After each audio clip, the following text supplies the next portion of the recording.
Greetings, there, people. It's your cult personality here. Toons Critics the name. Toons the name of my game. I almost slipped up on my intro there, but that did not happen this time. So, welcome to the Sketchpad, a little show where I send out a bunch of emails saying, "Hey, do you want to be interviewed?" And whoever gets back to me ends up on this little podcast show. So, ladies and germs, I have someone very special with me here today. This is gonna be a little nostalgic for me. Now, if any of you were around, like, probably in the 2006 era of, say, Newgrounds, you probably stumbled across a few different Flash animations, and one of them, I believe, might ring a few bells. What was that one called? Oh, yeah, Sonic Nazo Unleashed? Maybe? Possibly? Well, I have a special thing for you guys. I am here to talk with the creator of that epic trilogy, that epic Flash masterpiece. Ladies and germs, Chakra-X. How y'all doing? Thanks for having me on here, Zach.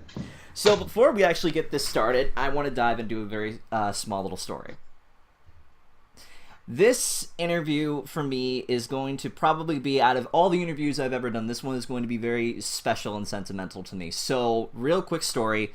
When I originally watched Nazo Unleashed, like back in the day, that is what inspired me to get more into writing. I wrote fanfics kind of based off of the story that you created, and it helped fuel me to start like branching out and writing my own original stories, working on like writing fight scenes, writing action, writing drama, writing all sorts of different things. And as the years went by, like it stayed with me throughout most of my, I guess, my teenage years up until now, to where I'm actually working with a friend of mine to create something very similar. I can't say yet this is a secret project that I'm working on, but I am inspired by the project that you've created to make something along the same line, and it's always been my dream to make something as epic as what you've created. So I want to say thank you so much for inspiring me and for, I guess, creating such a masterpiece that has stood the test of time. It's been 10 years, and you've created something that has stuck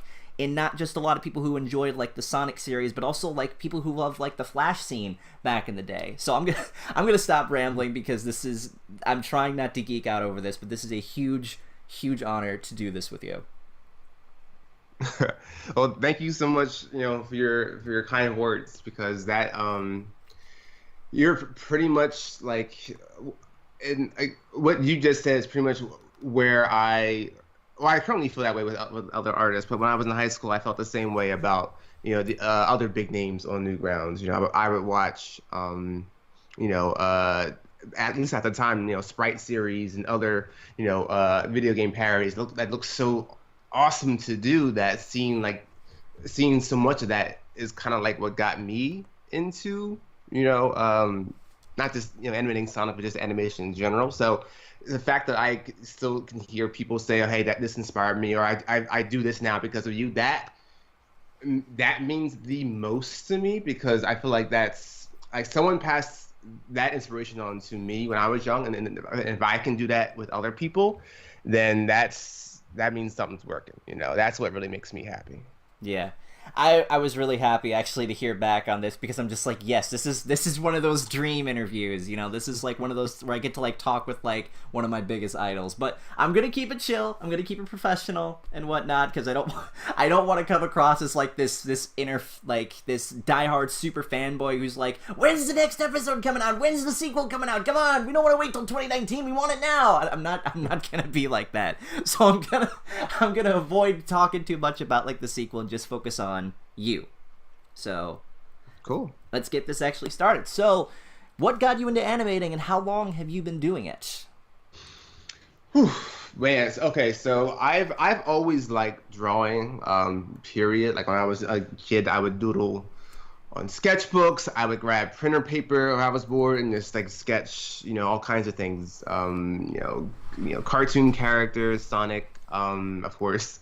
Yeah. Roadrunner, believe it or not, Roadrunner was my big go-to character. I really liked fast characters, and at the time, I felt Roadrunner was easier to draw. So just drawing things like that really was fun for me. But I was never, for whatever reason, I was never into comics, or like, reading comics or making comics. Like I wanted a little more than that. I wanted to make it, I always wanted to make it move, and I didn't really understand how that would work until um, I discovered a website called Newgrounds, and Oh Newgrounds, yes. yeah, that for a lot of folks, Newgrounds was the watershed moment. And when I came on to that website and I saw just any user being able to submit films and shorts and games that they made in their free time without having to like have ultra special equipment, I'm like, yo, I can make all these like little fan stories about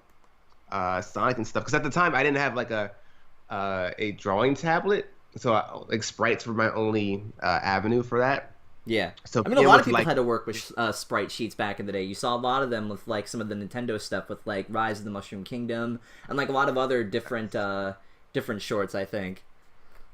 yeah, I think a lot of people because of the drawing that I guess skill barrier or just preference honestly that like, sprites were a alternative at the time, and people did some fancy stuff with with those sprites. Like, sprites have evolved over time. But eventually I wanted to like I guess I felt limited by sprites. I wanted to I guess start drawing my I guess cartoons after I saw this Sonic short. It was called Sonic-X Chaotic Battle. By the way, I missed this part of your question. I started animating when I was 12. I was Wow. in seventh grade. Yeah. Wait, it was 12th grade? Yes, I think I just turned 12 because that's when I was messing around. I didn't use Flash yet because I didn't know how to use Flash. I didn't know how to get Flash. I used a program called Swish. It was Swish 2.0. It was a very basic form of Flash publishing, and I was able to get that because my mom I think paid 50 bucks, and I was able to use the program and make very crude sprite movies. But once I figured out how to get a hold of Flash, and I saw that film Sonic-X Chaotic Battle, which is like it was like this like very anime fight between Sonic and Shadow in their Sonic-X styles, and I think it was his username was the British Gogol, one of those things. He was the Sonic animator that I looked up to because he made something that I've never seen before, and then once I started drawing on the computer, I just started like getting better at it and practicing more and more. And eventually I decided, let's make a drawn Sonic movie, and at the time I didn't know who would the villain be. Would it be Metal Sonic? Would it be something else? Would it be Eggman? But at the time Sonic-X was a thing, and that whole picture of this mysterious glowing blue hedgehog surfaced on the internet. I'm like, oh, that's a cool a character to base this on. And I made the first one, I think, called The Power of Nazo on Newgrounds, and I'm like, cool. Yes. Yeah, that was that one as an age that was back when Newgrounds had like a really tight upload limit, so I had to compress the hell out of it. That's why all the lines look blotchy as hell.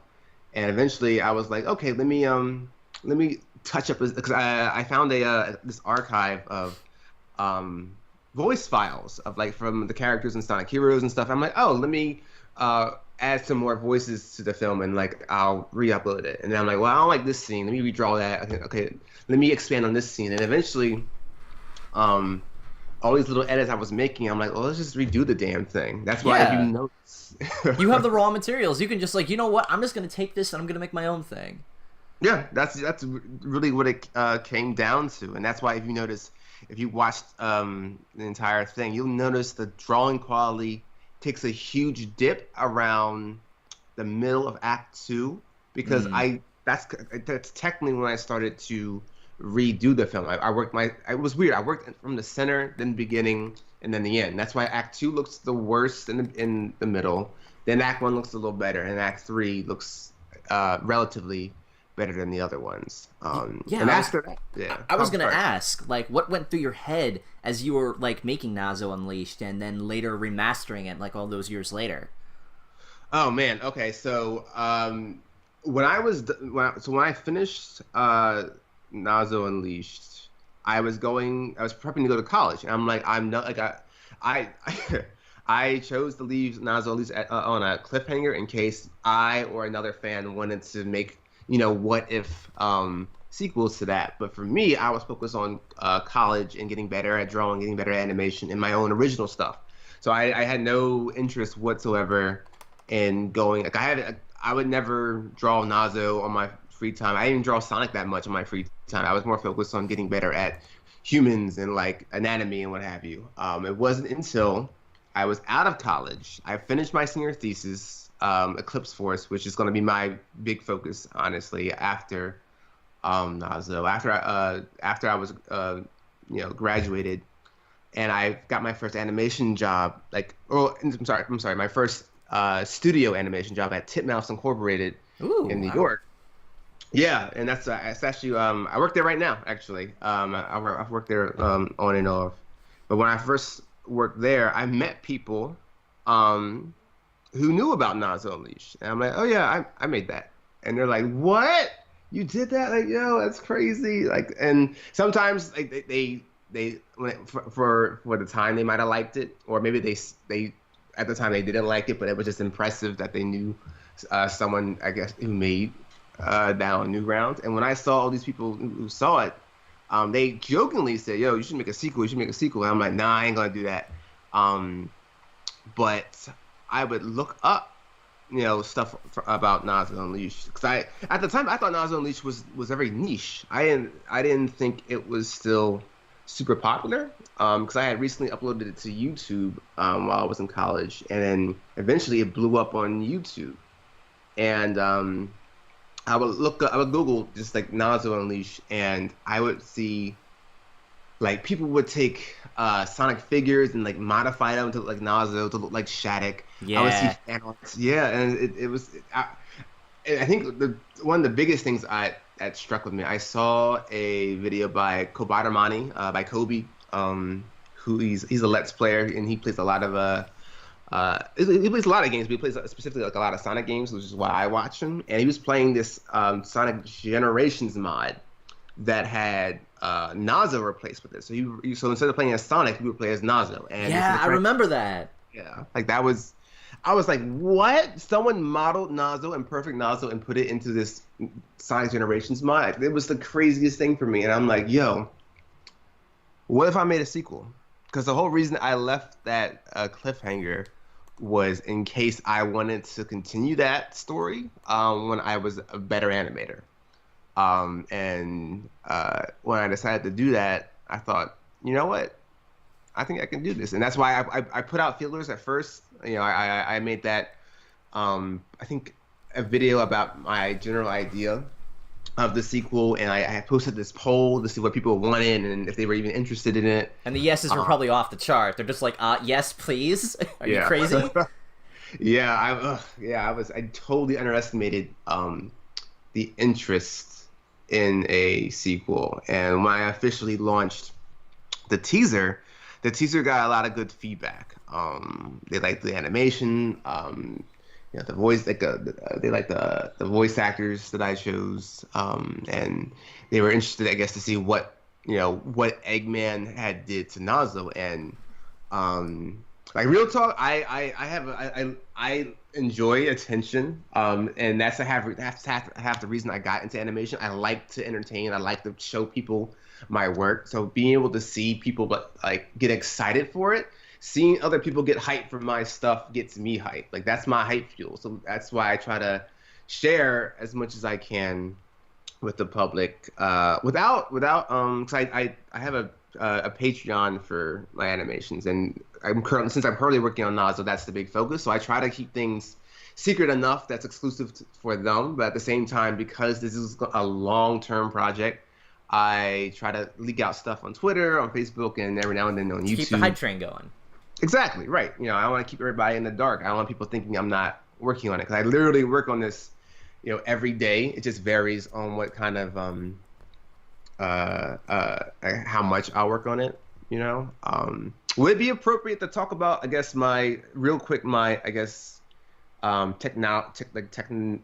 technology setup on how I work on? No, that's fine. Go for it. So right now I'm talking to you. I'm not talking to you on my desktop. I'm talking to you through something that's called a Wacom Cintiq Companion 2. It's pretty much a tablet PC. You're talking to me through a tablet? You can do that? Yeah. Yeah. It's a window. It runs Windows 10, and it's pretty much like a laptop, but it's just a screen that I can draw on, similar to like a full size, drawing tablet. And I love this thing because it runs Windows, it runs the software I need it to run, and I work on Nazo on my lunch breaks. I work on it during my meetings when I'm waiting for my turn to be reviewed with. I work on it on the bus because I commute to work. So like being able to work on it on the go allows me to get a lot. Like honestly, the trailer I posted, like probably half, if not more of that, was animated on my commute. So having access to this allows me to, work on the film at times that usually wouldn't be convenient. So. That's all fine and well. I think it's best to have that kind of tech like on the go, because if ever something comes up out of nowhere, just like, oh, hang on, let me just pull out the tablet, bada boom, there you go. The idea stays. The idea is still fresh, so you can still work with that. Exactly, and I have an actual Sketchpad, and I did. I actually. Hey, you're talking with me on a Sketchpad on the show called the Sketchpad, so that's pretty freaking cool. Exactly. Yeah, everything is come full circle. Even though, fun fact, I did design. Chaos Nazo was designed on paper. Before I had this mobile tablet, I had my actual paper Sketchpad, and I sketched out his design on that. Little fun fact. I try to keep traditional art within my wheelhouse because I don't want to rely too much on on the computer. But that's just how it goes for me. That's totally cool. So it's been about 10 years or so after the huge success of Nazo Unleashed. How would you say it's changed or affected your life? Nazo Unleashed, what I needed to make that because I was a huge Sonic fan. I had Still are, I'm guessing. Yes. Let me clarify. Yes, I am still a huge Sonic fan. I made Nazo Unleashed when I kind of had a resurrection of my Sonic fanness, because I was a fan in the Genesis days, but I didn't have a Saturn or a Dreamcast until very late, so I didn't really have access to, Sonic Adventure and Sonic Adventure 2 for the longest time. So Sonic was kind of in the back of my mind. So when I had a GameCube and Sonic Adventure 2 Battle came out, that's when it kind of reinvigorated brought me back into the Sonic ecosystem, because I had an in back to that. So when I was all overly crazy, because I was like 13, 14 at the time. I was very no, I was 11. No, I was 11, and I was just to have an outlet for that ultra fanboyism. I needed to, I guess, have Nazo Unleashed to be that outlet. And once I was done that, I was able to focus on more original works and focus on building up my career professionally. So I was able to kind of get that out my system. Yeah. I guess now it's back into my system now that I'm working on a sequel. But I guess I noticed that when I got to college, because I spent a lot of time drawing hedgehogs and stuff and anime, what have you, I feel like my foundation skills, like drawing the human body, drawing in perspective, I was relatively limited in that regard compared to other peers who might have had more traditional training in drawing and painting classes. So I felt like that was a drawback. However, I knew the software Flash a lot better and a lot earlier than some peers in college, because I spent a lot of my time, instead of attending art classes, I was messing around on Newgrounds and Flash. So I knew that software. I knew Photoshop. I knew a little bit of After Effects. I was able to go into college thanks to Nazo Unleashed,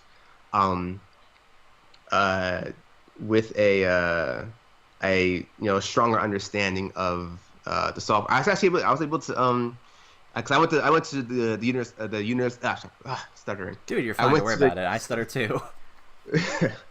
I went to the University of the Arts in Philadelphia, and I was able to kind of like skip their intro computer class. So I already knew Flash, so I was able to start learning the more advanced courses. So thanks to Newgrounds and thanks to Nazo Unleashed, I felt like I was more prepared on the software side when it came time to start getting professionally trained. I was gonna say, did you just walk up to them and just like, all right, so what are your qualifications? I made this, and you pointed to like Nazo Unleashed and say, see this? This is my qualifications right here. You should just, I don't need no practice. I'm good. Believe it or not, I actually, when I applied to schools, so when you apply to art schools, you typically have to submit a portfolio or like a link to a demo reel of some sort. And almost every school I applied to, because that was the biggest project I worked on, I had always put a link to that. And I applied to the Rhode Island School of Design, RISD. It's a very prestigious art school. And I got in. I was very surprised because I wasn't sure if my drawing skills were up to snuff. But I am curious if me submitting my Nazo film helped at all. You know, I don't know. Maybe it was other stuff. But I like to believe that might have helped me get into that school. I didn't go there; it was too expensive for me. But the fact that I was able to get in because of a Sonic fan film, basically equivalent of a Sonic fan film, like yeah. That's how you were able to get in. That is awesome. I love that. All right. Yeah. Now speaking of like very popular Sonic style series, since you're a huge fan of Dragon Ball and Sonic, what are your thoughts on another series that was coming out around the same time called Super Mario Bros. Z? Oh man, I love me some Super Mario Bros. Z when it came out.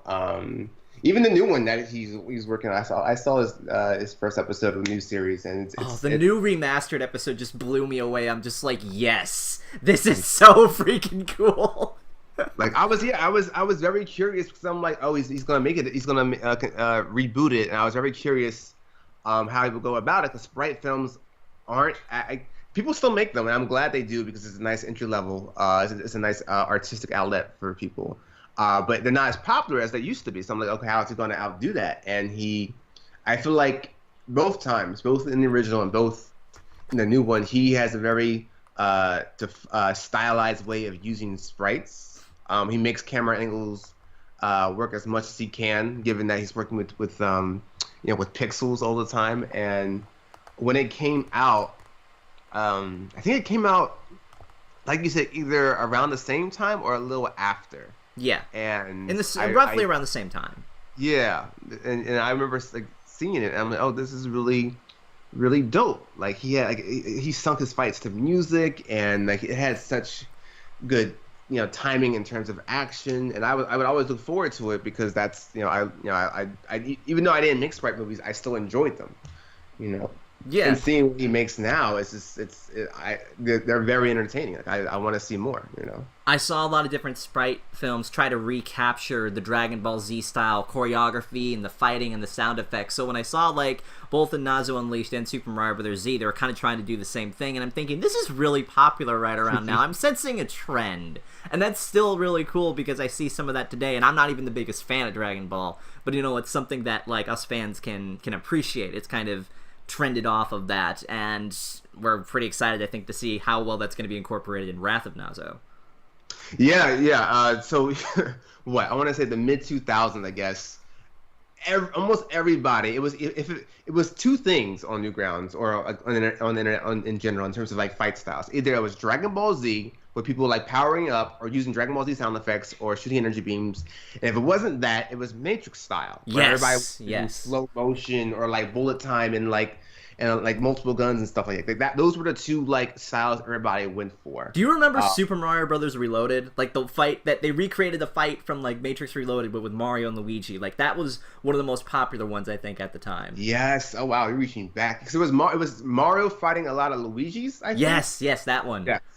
Yeah, I was there. That was me. I was skipping most of like my classes to just go up to like computer room and watch like all the Newgrounds stuff. Like I memorized it. I was quoting it. I was rewatching it. Like I had a PSP at the time, and it was so crappy because I only had it for a few games. But what I did do is I downloaded all of the things, like all those flash animations that went up on YouTube, and I put them on my PSP and I watched them all the time. And I didn't even use my PSP for any of the games. Like whenever I was bored, I just dragged out my PSP and started like watching Nazo Unleashed or like Super Mario Bros. Z again. I'm just like, this is more quality entertainment I need in my life. See, that's a power fan right there. I can respect You know, because at that time it wasn't, you know, getting access to videos like that. It wasn't as ubiquitous as it is now. Like you had to find those kind of workarounds to watch it at school or on the go. So, you know, props to you and anybody else who made it work. You know. It was a very fun time back then, with Flash animation and Newgrounds being like the hottest thing in schools. People always tried to find a way around that, and I also give respect to that too. It's amusing because I've seen people like use like their iPods, and I'm like, really, your iPod? Like, yeah. I'm going further than y'all. I have a PSP. What do you have?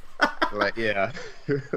So like, because since it was a Flash-based website, it was really hard to watch it by normal means, so you had to like either extract it or download it off YouTube. Like there was always like things you had to do. Like those little like the guys who put up on their channel, like I remember they did that with like Brawl Taunts and Melee Taunts. Just like, look at this! This is my video! Look at this! This is so cool! Aren't I cool? And they're like they downloaded the movie and just put it on their channel and claimed it as theirs. Like there was a brief period of that, and I'm like, guys, yeah, come on! There are people making like videos, like the actual people are making videos saying, do not put our stuff up on YouTube.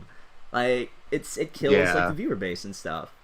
That's actually the one of the reasons I uploaded it to YouTube, because for a while I was fine with Newgrounds, and at the time it was really difficult to convert Flash videos in high quality and put it on YouTube. Now it's easier, like especially like I think Newgrounds has a tool it's called Swiffy that I use to convert Flash videos. Before I would see like the entire film on YouTube with like thousands of views, and I'm like, wait a minute, I could be building my own YouTube channel by actually uploading it as me, the creator. And that's why when I uploaded to YouTube, I made like special editions as an incentive to watch it. Exclusive editions. Exactly. So like, you know, enhanced special effects or redrawn scenes or, you know, trivia and annotation, stuff like that to make you want to watch it. And now, the full version, like, 'cause before if you remember, YouTube had a 15-minute upload limit. Oh, yes. That was broken for so long. Like, I'm just like, come on, this is killing me here.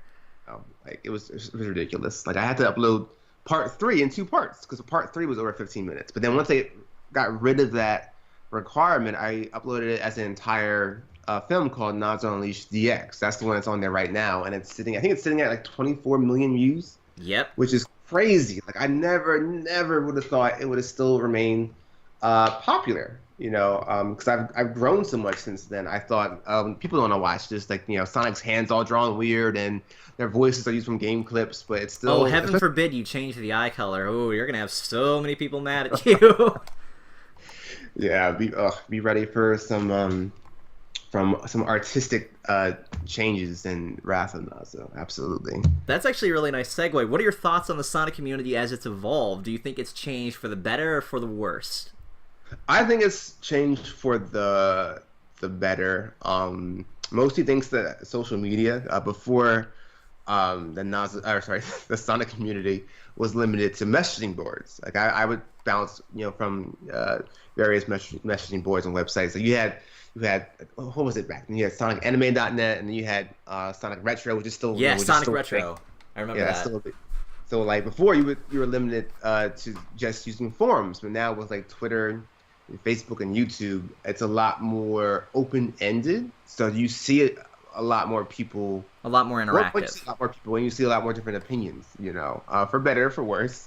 But I think having that dialogue and that visibility for either these many Sonic fans and these type like I don't know if Sonic Mania would exist as it is now without social media, because that's how I feel like people discover talent. Like a lot of the people working on Sonic Mania were originally fans of the content or making fan content, and because they've had an audience to watch their stuff, I feel like Sonic Mania was able to be birthed because of that ecosystem. So I feel like, you know, despite any kind of like, I guess, controversies or what have you that might prop up in like little sections of the Sonic community, I think as a whole we benefit.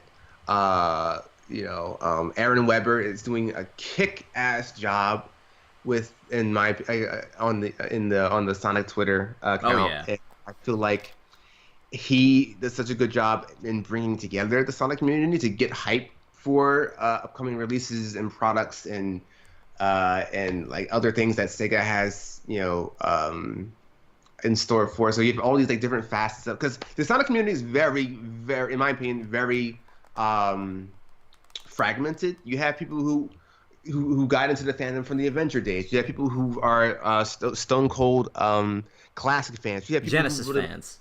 The Genesis fans, and you have the people who really like the Sonic X series, so they care more about the anime side of it. You have people who are into the comics. You have people who are into the current Sonic, like they Sonic came Boom. in.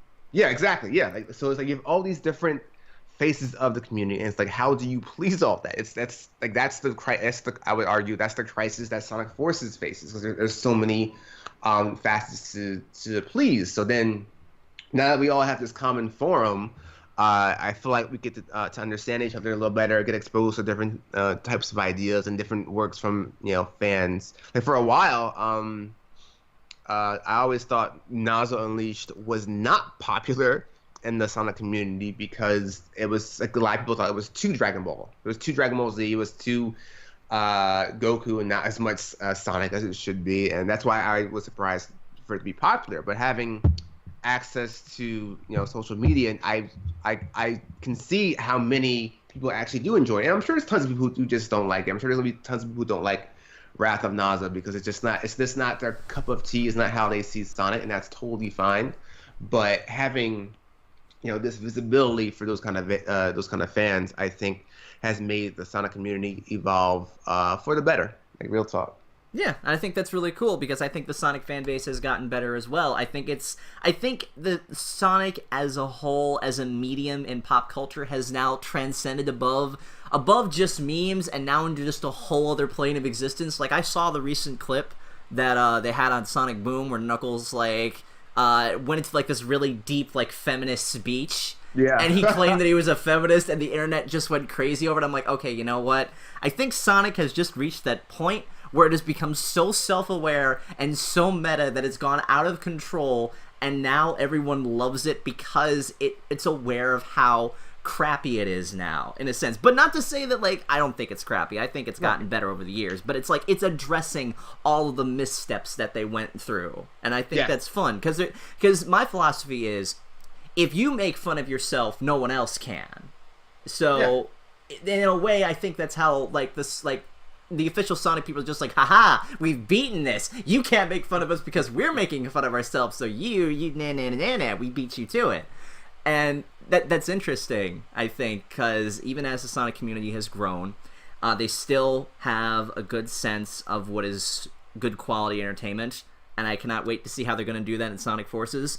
But they're probably going to do something weird, because knowing the fans, with the OC creator thing, they're going to probably create their own versions of, like, Cold Steel the Hedgehog. Which, by the way, do you know about Cold Steel the Hedgehog? Yeah, I know about Cold Steel. I know about that meme of Nothing Personnel kid. Yeah. I love showing that to my friends who aren't even big into the Sonic fan. I'm just like, this is a small corner of it. Just have fun with this. But, exactly. but anyway, I'm getting off track. Where was I? Yeah, if you think it's changed for the better or the worse. So it has changed for the better for you. Yeah, absolutely. Yeah, I think so. Okay. Have you gotten the chance to meet or talk with any of the Sonic cast, past or present? And if you haven't, who would you want to talk with and why? So, a funny thing, when I was making Nazo Unleashed, I had access to the Sonic Heroes voices. I had access to low-quality Sonic Adventure voices, but I didn't have access to Sonic Adventure 2 voices. And I reached out to, I can't remember her name, but it was the voice actress who played Rouge, and I think she was also, anyone listening to this can feel free to correct me, but I think the voice actress for Rouge was also the voice coordinator. Wait, so you're talking the voice of Rouge from Sonic Adventure 2, I think? Yes. That's Lonnie Manelli. Yes. Yeah. Yep. Yes. Real cool. I'm hoping I'm get to talk to her soon. Like, I actually hit her up for an interview. Hopefully, maybe, fingers crossed. But anyway, continue. I don't know. Hoping for you. Like, she was very nice, because like who has time to respond to like a teenager looking for? Because I emailed her asking her if she had access to the voice files of Sonic Adventure 2, so I could use them. As a teenager, I didn't really think or care about the idea of like copyright and audio. I'm just like, hey, do you have access to this? And she kindly responded and said, oh no, sorry, I know, I'm no longer a part of that production, and it's take this property. And she was very professional, very kind about it. And I was like, oh, thank you, very much for, responding back to me. Someone who I did reach out to though, I reached out at the time to Ryan Drummond. Yeah. To if he wanted to voice act in Sonic Nazo Unleashed, and it was really close to when Sonic-X had started, and they replaced him with Jason Griffith. And from what he I guess talked about, it seemed like they replaced him very abrupt. At least according to him, that they replaced him very abruptly, and they kind of he was dissatisfied with that. As it was just totally understandable. So he even though he wasn't the voice of Sonic at the time, he was still under, I guess, legally. Yeah, I guess he was like legally bound that he couldn't act for that character anymore. So he couldn't go voice act in my film. And if Sega found out he was doing that, he could get in trouble. I could get in trouble, but probably I think it was mostly if him would be at risk. But he did watch it. I messaged him. When it was done, I'm like, hey man, I've been working on this for 2 years. I use voice clips from your work to make it, and he's like, yeah, if you spent 2 years of this life, I'm definitely gonna watch it. And he said, he loved it. He said it was like, that's so cool. Yeah, it was. Yeah, I was so blown away at the fact that he watched it. I think I posted the actual email on my old DeviantArt page like years ago, but he had said that he loved it. He can't believe he loved like that I used the voices. He said it was nice hearing the cast again, and I had used a clip of Dean Bristow's Eggman, and at the time he had passed, so he said it was good to hear his voice again, in like media, and he said he was going to show it to Dan Green, the voice of Knuckles at the time, because he thought he would get a kick out of it. So just hearing all that from the voice of Sonic made me really happy. I see he still does stuff with fans. Like, he seems like a very approachable, very cool guy, and I wish him the best. I know it's frustrating, being replaced. I know there's still a lot of diehard Drummond fans out there. Oh yeah, definitely. I'm a big Drummond fan too. Like, I think Drummond's like one of the best Sonics out there. Yeah, I agree. He's one of my favorites. It took me a while to, this might be a little controversial, it took me a while to get used to Jason Griffith. I did not like him in Sonic-X. I did not like him in 06. I didn't like him in Who liked 06, so yeah. Like, I didn't start liking Griffith until Unleashed. I don't know what changed, but something about his Sonic voice worked for the better, and I was down with him with Unleashed. I'm a big fan of Roger Craig Smith. Yes. I know some people are divided. Some people think he sounds too old or sounds too deep. Well, Sonic is how old now? Like, after all the games, after all like this stuff, like, of course he's gonna sound older. Yeah, that's why I'm fine with a little more mature. He still sounds young, but he just sounds a little more matured, and I'm more than fine with that. I think most people's issues might have been like with the tonal change of writing, like the tone of like. Even though I love Colors is a lot more lighthearted than, let's say, Unleashed was. Like, I think Unleashed, in my opinion, was the perfect balance of direness and comedy. And I feel like after that, they started leaning toward like more so comedy with Lost World and Colors, and then definitely with Boom. But I love their delivery. The entire Boom cast on the TV show, I love their delivery. I think they hit the characters spot on. I'm really looking forward to how they handle Forces, because Forces' tone is very different from Boom. I think they're trying to go back to Unleash's the dark, serious kind of tone. Yeah, but not overly doing it. I think they're trying to so when you overdo it, you get things like Shadow the Hedgehog and Sonic 06. I love Shadow the Hedgehog, the game, though. That's a guilty pleasure for me. So hey, we all have them. Me and my brother, we together. He did the dark ones. I did the light pass, and even though I didn't enjoy the game itself, I enjoyed it for what it was. I have good nostalgic memories of Shadow the Hedgehog. But the rest of your question, if I wanted to meet anyone currently, I would love to meet the current cast of Sonic. I would love to meet Roger. I would love to meet Mike. They're both very hands-on with their fans. Mike's responded to me before on Twitter. Mike responded to a lot of fans on Twitter. I've interviewed Mike. He's really chill. Oh, really? Awesome. Yeah, he's a really he's a really cool dude. Like I think I had joked about to him like, hey, um, what would it take to or I would like How much do I I have to think I said, pay you to be in my project? oh no. No, I learned from my teenage self not to go that route. But I just say, yo, I hope you watch this when it's done. And it's like, yeah, send me some vodka and I'll watch whatever you want. You got it, man. So yeah, I would love to meet. That's why I would love to go to a convention, honestly. But I'm Meet him face to face. Yeah, yeah, like the entire cast and meet other Sonic fans. I just always been hesitant about that because either it's too far or maybe it's too expensive or I'm active on Twitter, but I've never been in a situation where I've had to like if I went to a con, I don't know how many people there would know me. Like maybe they would, maybe they wouldn't. But if they did, I'm sure like, people would know you if you're a guest at, like a convention. I'm pretty sure at least a small majority, if not more, would know who you are. that would be awesome. I would love to meet people. It's just I having to, I guess, be on the other end of that. Usually, I'm the fan going to go see a person's work of art or a voice actor or a director or something. So, but reversing that and me being the creator that people want to see, that would be very interesting. Seeing learn, I guess, figuring out how to I guess how that would work. But I do want to do that one day. Both be the creator there and also meet the creators that I'm fond of. Yeah, definitely.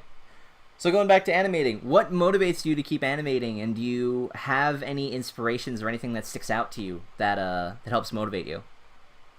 Let's see.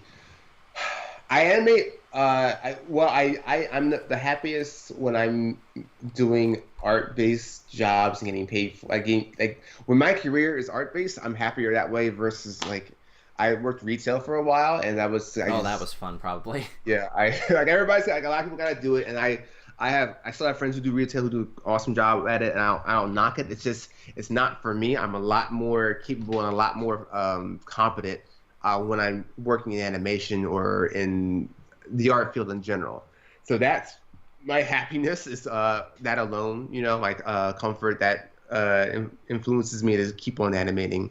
But animating on the side, like I said earlier, I really like entertaining people. I like telling stories. I like that I can make something, put it on YouTube, and I know X amount of people are gonna watch it. I want to start making original stuff because you might as well, because that's the way you're going to succeed. You can do stuff based on other things, but you want to definitely do your own original stuff.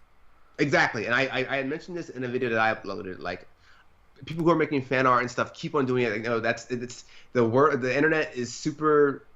It's like super oversaturated with like artists. So to compete, like if you want to get noticed, people are going to click fan art. People are going to watch fan art because it's comfortable for them. So I will never knock someone making fan art, but always try to push yourself to go beyond that. That's my goal after Wrath of Nazo. Like I want to release this and say, hey, this is what I can do now. Check this out.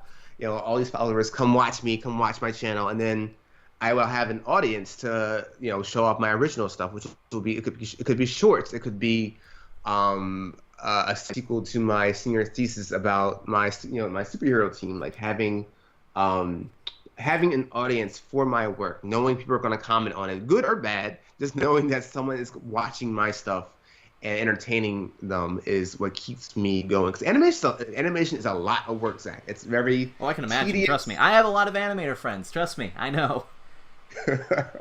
Good. Yeah. So you get that the turnaround, like all the hours that you put in just for a few seconds of animation is crazily imbalanced. So for someone to pursue that, well, it can't be that hard. I mean, you're making a 30-minute film? That's easy. Shut up. No, it's not. It is not. Yeah, I just press the animate button and the computer does it for me. I think that's actually, statistically speaking, that's probably how someone out there thinks that's how it's done. Oh yeah, no, a lot of.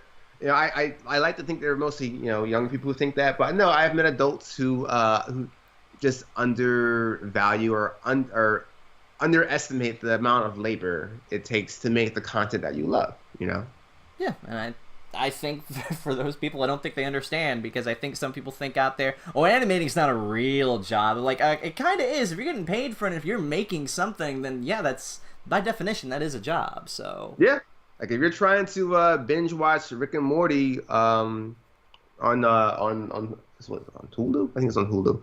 Like someone has to make that. Someone has to go to school for that. Someone has to learn that. You know, if you want it to be as funny as it is or as well animated as it is, you need artists and writers and production coordinators and accountants to handle all that. You know, so if you wanna downplay their importance, go ahead. But that's what gives you all this content that you like to binge on. You know. yeah, exactly. Some people are sitting there just like, oh, when's the next season coming out? I hope the animators are actually working. Yes, they are. They're working their asses off. So shut up. Quit trying to. Yeah. You're trying to crack the whip. Like, come on. This takes time and effort. As I said, I have a lot of animators who are like close friends of mine, and I've seen their work. I've seen how it works. I've been to conventions. I've seen live things, and I can tell you that. Yeah, I probably shouldn't tell you this because you probably already know it. It is a difficult and time-consuming job. Yes, it's very tedious, but it's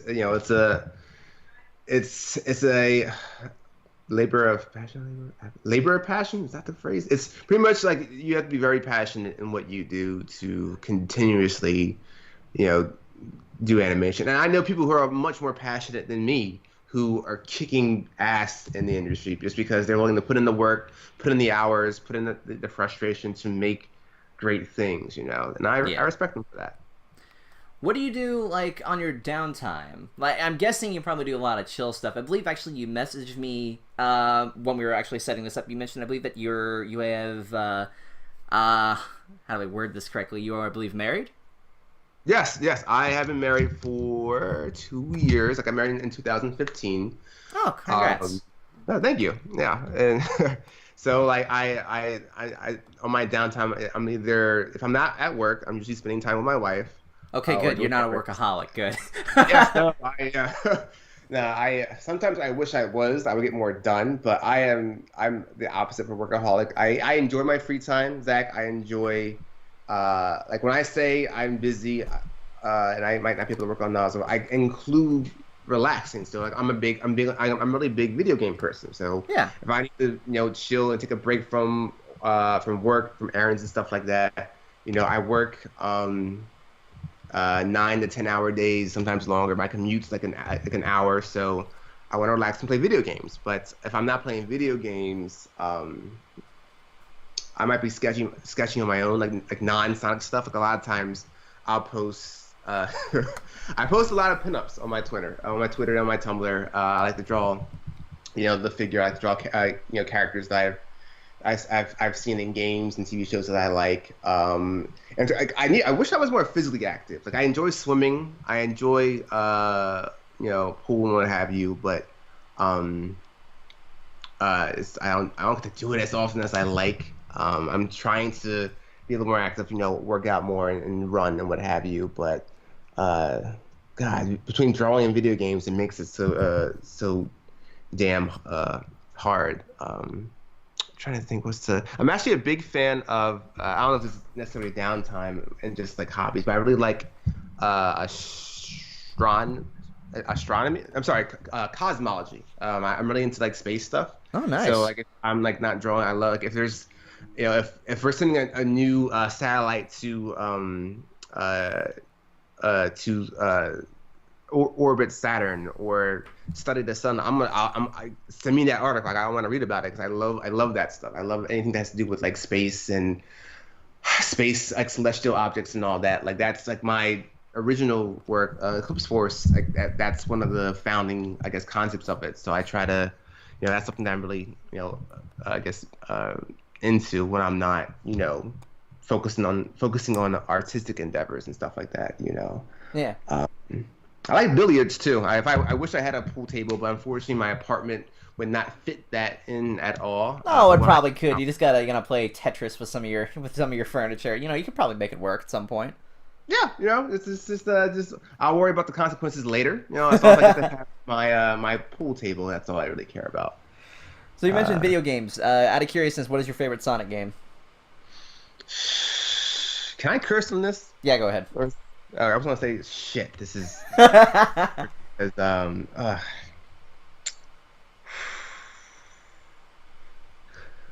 Sonic 3 and Knuckles is such a hard like everybody goes for that, and it's either that Adventure 2 or Sonic Unleashed. That's what everybody always says. For me, it's Colors. So. Oh, nice. Colors is a very for me that was like one of the turning points of Sonic being quote good again. But I'm gonna say Sonic 3 and Knuckles is probably my favorite because it has in terms of like the level amount, it has tons of levels. It has a fantastic soundtrack. It has Super Sonic and Hypersonic. It has Super Tails, Hyper Knuckles. It has it was the first Sonic game to introduce maybe not the first one, but I think that's when they started leaning towards story. Like Sonic 3 had cutscenes and it had a backstory. It had a plot twist when Knuckles found out that Eggman betrayed him. Spoiler alert. I think everyone knows at this point. So like that, I feel like that being the turning point of the of the Sonic series, it's a pillar of excellence in the Sonic franchise for me. So I would say that's my favorite game. My favorite modern Sonic game will probably be I love Generations, but Generations is my second favorite. Yeah, like in terms of like if we're talking pure fun, like real talk, Sonic Generations is probably my second. My second favorite Sonic game in terms of like just pure fun. It's probably my favorite 3D Sonic game. But in terms of like I guess emotional value, Sonic Adventure 2 is probably my favorite 3D game in that regard because that's what brought me back into the Sonic universe. Because I missed out on Sonic Adventure 1 because I didn't have a Dreamcast. So when they had Sonic Adventure 2 Battle for the GameCube, that's what brought me back into it. I'm like, wait, Sonic has long quills now. Who the hell is Shadow? Eggman looks Eggman, not Robotnik. What's going on? Like that was what brought me back into the Sonic universe. So that's why, that game, is in the highest regard for me. But I guess if someone said, "Hey, Aaron, you're going on a spaceship and you can only bring one Sonic game, what will it be?" It'd probably have to be Sonic 3 and Knuckles, just because I can play as not just Sonic, but I can also play as Tails and Knuckles. I just want to point out that at the time of this recording, a few hours ago, I was actually on a Twitch stream with one of my friends who's a big retro game lover, and the game he was playing was Sonic 3 and Knuckles, and I was sitting there talking with him about it, like, oh yeah, this is a great game, and then I told him I had to go for a little bit. Now I find out that that's like your favorite game. I'm like, it's a small world today, isn't it? Yeah, man, and I know I wish I had a more a niche answer. I wish I could say like Sonic Rush is my favorite game or something like that. But that's an interesting choice. Yeah, like I wish I could say something like Colors is your favorite. I think that's very unique. I feel like a lot of people like Sonic 3 and Knuckles. Yeah, I love Colors, Generations, Shadow the Hedgehog. I love CD. I really enjoyed Adventure 2 Battle. I did not play the first Sonic Adventure game. I really enjoyed the Sonic Advance games when I was very into like Game Boy Advance at the time. So I loved it. Loved Sonic Advance. I think I had 1 and 3. I didn't play 2, oddly enough, but. Yeah. See, I had 1 and 2, but I never played 3 actually. And so, real quick about that, when people it was during that era, people were saying, "Oh, Sonic hasn't had a good game in years." IGN did a thing like that. Oh yeah, Sonic was never good to begin with. I'm just like, are you serious? Really, guys? Yeah, I feel like a lot of people forget about the mobile Sonic games on Game Boy Advance. Like Sonic Advance 1 and 2. Were 3 great as well. They were very the sprite work in that was amazing. The music was great. It played very Sonic well. Battle as well. I know a lot of people for a lot of Newgrounds stuff. I noticed they used a lot of sprites from Sonic Battle. Yes, because when Sega gave us access to sprites that had Sonic punching and Sonic Advance instead of just running, people went wild with it. And that's why I love Sonic Battle's art style. I love the music behind it. I love the game. Like the gameplay was very different. And Sonic Rush too. Sonic Rush is what brought the whole boost mechanic into mainstream. And Blaze the Cat, very underrated. Super underrated series, and that's what brought my my second favorite Sonic character. Third. My favorites I think are Sonic, Knuckles, and Blaze in that order. Blaze is my third favorite Sonic character, and I'm like, I wish it was utilized more, but I understand that like. She's from a different dimension, so it makes it kind of hard for that to work. Except for the Olympic Games, where she's thrown in there as another player. That's another thing. Anytime they throw Silver in Blaze, I just stop asking questions. It's like, okay, we're just gonna bend the rules a little bit. Okay, cool. Yeah. Still waiting on that Silver the Hedgehog game. Still waiting. Might happen on the Switch. Hopefully, 2021 or something. I don't know. Well, that's why I like the comics. I really liked how the comics handled Silver's person. I didn't like same here. First 6, but in the comics, I really liked Silver's character. I'm like, yo, this is a cool dude. We should be using him in the like. Everybody thinks Silver's just it's no use, you know, and he's or Pothead the Hedgehog or whatever meme is around at the time. Like, no, he's a both him and Blaze. I feel like are very underutilized, and I look forward to future Sonic games, maybe Sonic Forces, where they get to show off their personalities a little bit. Yeah. Now I'm gonna come to this because I haven't asked really about this for too much, but I guess I want to talk about Wrath of Nazo. So. Wow, we're in an hour into this. That's amazing. I want to talk about Wrath of Nazo. I want to talk about what your hopes are for it. How do you think the audience will react to it? Like, what is your end goal with Wrath of Nazo? Because you said 2019, and that's a ways away. But how do you think you're going to keep the hype train going for that long? So, not that I doubt you. I totally believe in you. 100%. Like, diehard fan here. Totally believe in you. So it's funny. So today when I was working. I've reached the final fight in the Wrath of Nazo. Oh wow. Yeah. I'm sorry. Let me clarify. So right now I'm storyboarding. I haven't started animating the Wrath of Nazo. I'm still working on a storyboard and an animatic. An animatic is pretty much a moving storyboard. So it's like rough drawings that just place the characters in the positions that I need them to be in, so I know what to animate when it comes time for that. And in the animatic, I've reached. I think the 29-second mark, and I'm like, wow, this is pretty long, and I've only just gotten to the final fight, and I looked at Nazo Unleashed, and the 29-second mark on that on YouTube is right when Hyperstatic destroys Perfect Nazo. So I'm like, whoa, the Nazo Unleashed at this point of runtime was ending, but I'm just starting the final fight in the Wrath of Nazo. So this is going longer than I anticipated. Like, so this is going to be like Dragon Ball Z. It's going to take like 7 episodes before something actually happens. No offense. Exactly, yeah. No offense. I mean, no offense by that. Yes, it will be longer than I anticipated. Like I remember when I first made the announcement video, I thought it would be like a 15-minute series. I'm sorry, 15-minute film. Then I bumped it up to okay, it's going to be like 25 minutes, maybe 30 minutes. But now you might as well just make it like an hour and a half at this point. Like, oh my god, I will see you guys in 2025. I will have children by then. Oh my god, like you have children who like rewatch your old stuff, just like, what's this, Dad? Let me tell you. Why you bet yourself I will absolutely be binge watching my Sonic stuff with my kids. I am going to be the perfect father. But no, it's definitely so. The Wrath of Nazo definitely is going to be over 30 minutes now. I haven't had a final runtime. I won't know that until I have the final voices. But because it's going to be longer than I think it's going to be, it is 100% not going to be done by 2019. Which is why I'm splitting it up to 3 parts. So you're gonna the Wrath of, kind of like how I did Nazo Unleashed. So you'll have Wrath of Nazo Act 1, Wrath of Nazo Act 2, and then when Act 3 is done, I'm actually gonna go back and like, if there's any errors that I missed in Act 1 and Act 2, I'm gonna fix those up and combine them with Act 3 to have like a definitive edition. Polish it up. Exactly. Kind of like how I had Nazo Unleashed DX. I'll probably have a Wrath of Nazo, Ultra mix or something like that. I don't know. I ain't gonna call it that, but it'll be pretty much a definitive version with all the versions combined. Because if I wait until the entire thing's done, because of how long it is, I don't want to keep leaking out hints for the entire film with nothing uploaded for the next X amount of years. So I want to release Act 1 as soon as it's done, Act 2 as soon as it's done, and I know this is going to take longer than I initially thought and others initially thought, but for the most part, people have been understanding of that. They understand that it's mostly just me animating, it's just me storyboarding, so it's going to take a little while. It's a one-man show.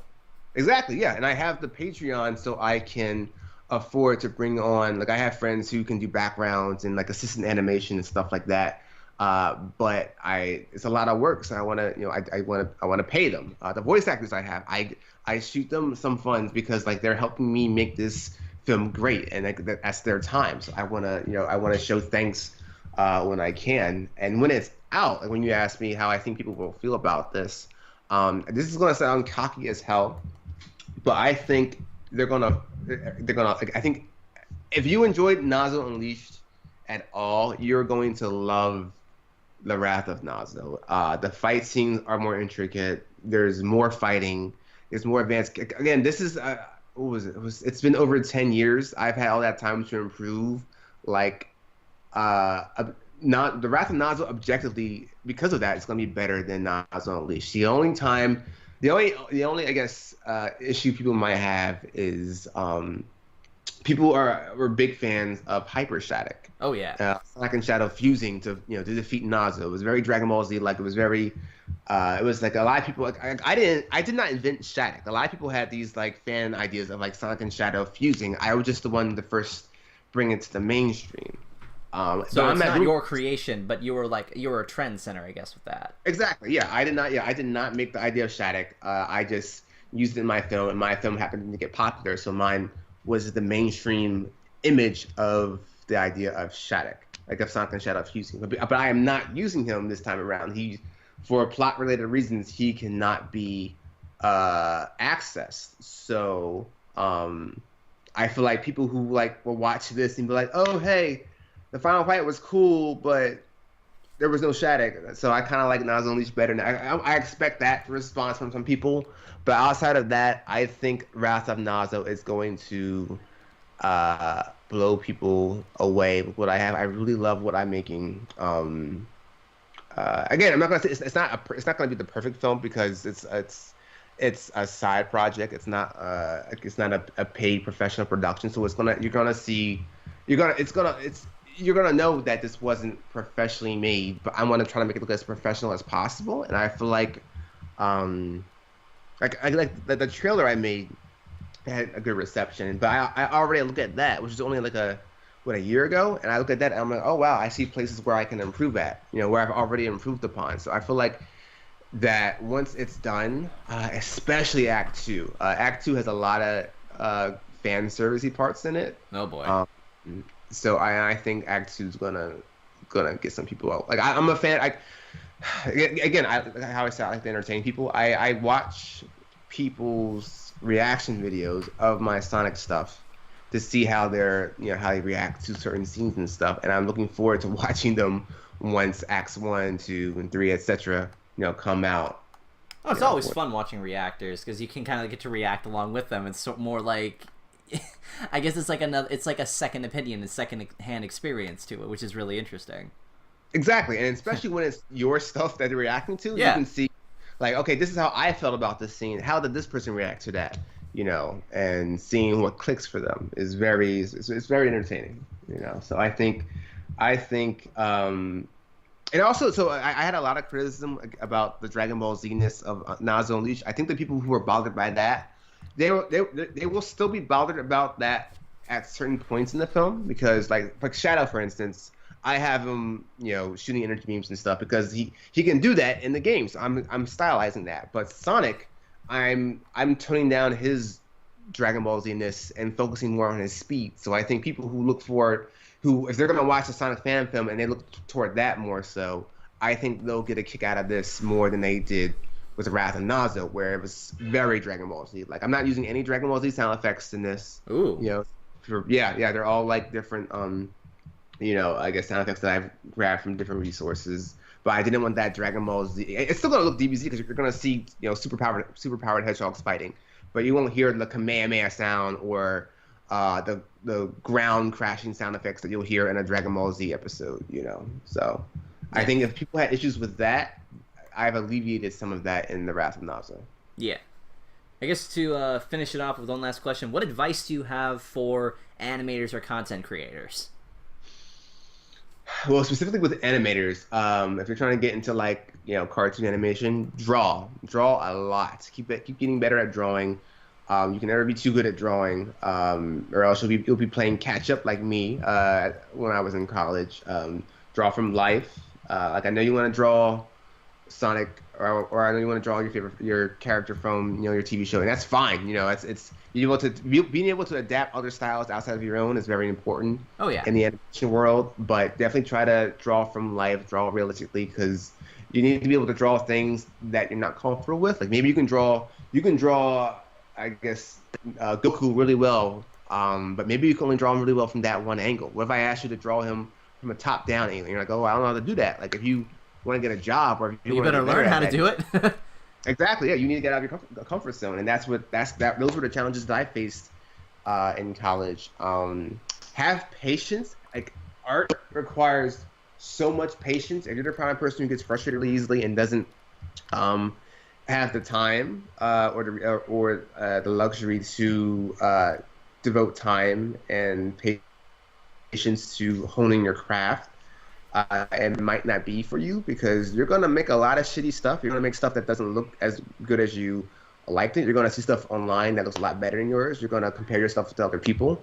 Everyone starts off like as their own crappy DeviantArt OC, and eventually they get better. That's the theory with the Sonic fan base. Like if you just keep working at getting better, you're going to improve naturally, as long as you're making an effort to improve, and celebrate your little victories. Like maybe you can't draw as well as that person who makes your TV show, or this artist you follow on Twitter, but don't worry about that. If you notice that drawing you made today is a lot better than the one you made 6 months ago, like that means it's working. If you look at stuff you made a year ago, or that whether you drew it or you recorded it or you wrote it, like any kind of creator out there, if you're looking at stuff you made prior and you're like, oh, damn, that was bad, that means you're improving, That means whatever you're doing is working. And if you just keep on doing that, mathematically you're going to improve, and don't worry about it not being at the pace as someone else, or not being at that level. As long as you keep at it and you make an effort to challenge yourself, like you will just get better. Like